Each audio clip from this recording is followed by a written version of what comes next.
While cleaning out the lockers at the bathhouse, an employee stumbled upon a travel bag left behind by a customer. The designer bag alone was worth a fortune, not to mention it was stuffed with cash. Mark was stunned. He opened the bag again to double-check. $500 million in cash, enough to make him willing to risk everything. Instead of reporting it to his boss, he slipped away with the bag into the storage room, found a secluded corner, and hid the bag and money in the most concealed spot he could find. Mark clocked out like nothing had happened. When he got home, he found his wife cleaning up urine from the floor. His mother had developed dementia and would fly into rages for no reason. Fortunately, his wife was understanding and had been tirelessly caring for her mother-in-law, taking over when Mark got home from work so she could head to her night job as a janitor at the airport. Because he'd been caring for his mother, Mark was 3 minutes late to work. He'd always been too much of a pushover, and his supervisor constantly gave him a hard time on purpose. Even though this was just a minor slip-up, he still got chewed out. He apologized profusely, practically groveling, but his supervisor didn't leave until he'd gotten his fill of venting. With the travel bag on his mind, Mark asked the front desk if any customers had come looking for anything. The receptionist said no one had come for a bag, but the police had posted a missing person flyer. Mark felt instantly relieved. He casually picked up the flyer and glanced at it. A man with glasses he was certain he'd never seen before. Just as he was planning how to make off with the money, he got a call from the hospital.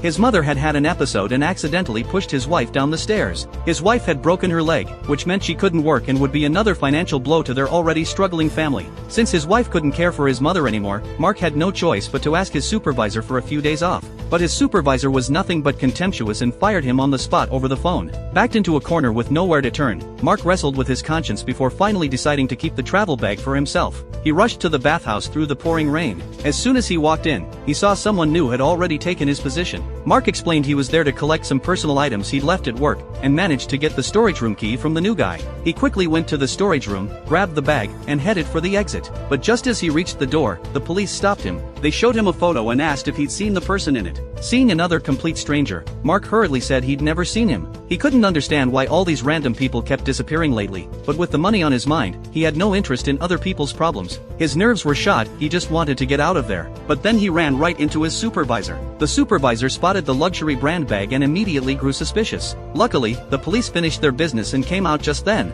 Mark tried to leave with them, but his supervisor blocked his way and actually tried to grab the bag. Mark had finally had enough. He wasn't an employee of the bathhouse anymore. He didn't have to take this guy's crap. He unleashed all his pent-up frustration from these past days, letting loose with a tirade. Mark's sudden outburst left the supervisor completely dumbfounded. Once he'd successfully left the bathhouse, Mark could no longer contain his excitement. Even riding his bicycle felt exhilarating. Back home, Mark drew the curtains and spread all $500 million in cash on the floor, dropping to his knees to thank God for this blessing. But faced with such enormous temptation, he'd completely forgotten about the danger lurking behind this windfall. He hadn't considered where this money came from or what disasters it might bring.